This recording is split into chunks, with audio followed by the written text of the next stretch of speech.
Assalomu alaykum. Ushbu darsimizda raster formatdagi faylni maydonni hisoblashni ikkita usulda ko'rib chiqamiz. Birinchi usul bu piksellar sonidan calculate qilib maydon hisoblash. Ikkinchisi bu rasterimizni vektor formatga o'tkazib maydonni hisoblash.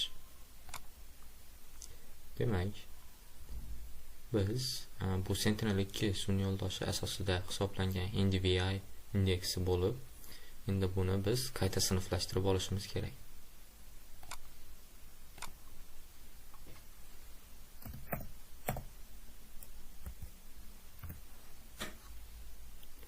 Demak, buning uchun reclassify dan foydalanamiz.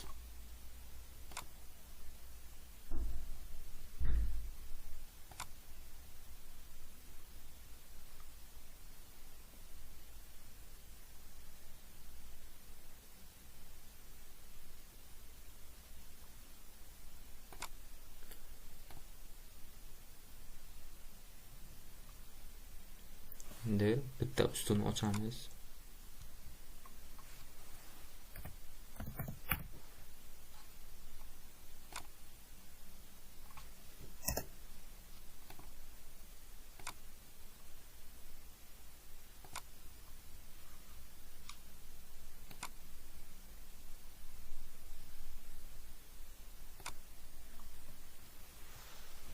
Demak, ushbu ustunga calculate field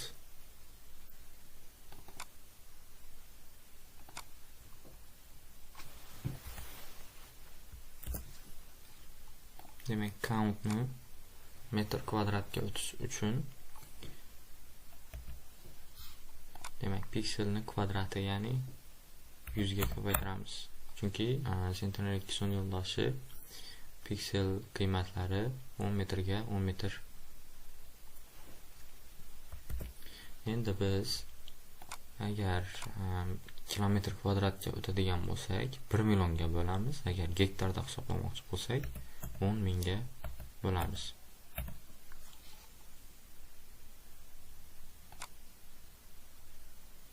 Demak, natija tayyor. Endi buni ikkinchi usulda demak qilib ko'ramiz.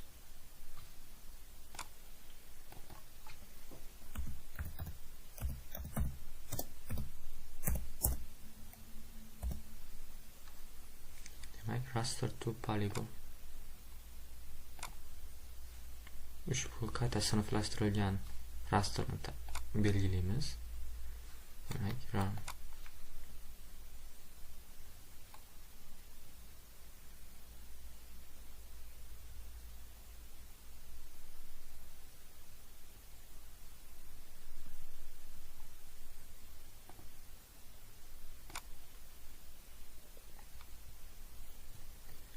Ushbu 5 ta sinfni birlashtirib chiqamiz qiymatlarini.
Endi bitta ustun ochamiz.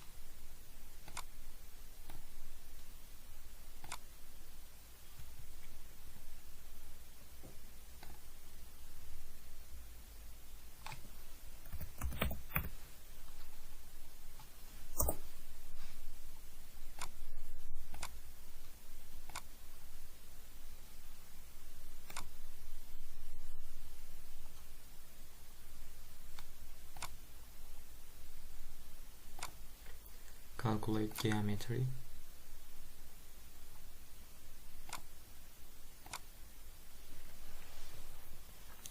Buni ham gektarda hisoblaymiz. Proyeksiya, ya'ni koordinata sistemasi tanlanadi.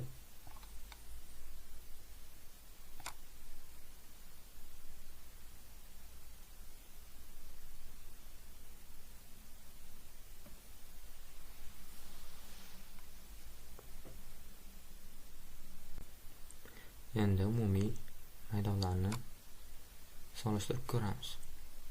Demak, 4443.7 gektar. Demak, ikkinchisida 4445.1 gektar. Deyarli bir-biriga yaqin, o'xshash. Endi birinchi usuldan agar sizning sun'iy yo'ldosh yoki umuman olganda raster formatdagi faylingiz piksellar qiymati, o'lchamlari aniq bo'ladigan bo'lsa, birinchi usuldan hisoblagan ma'qul. Agarda sizning demak raster formatdagi faylingiz piksel o'lchamlari aniq bo'lmasa va uni siz IDV interpolatsiya usullari orqali hisoblab topgan bo'lsangiz, siz ikkinchi usuldan, ya'ni raster formatdan vektor formatga o'tib maydon hisoblaganingiz maqsadga muvofiq.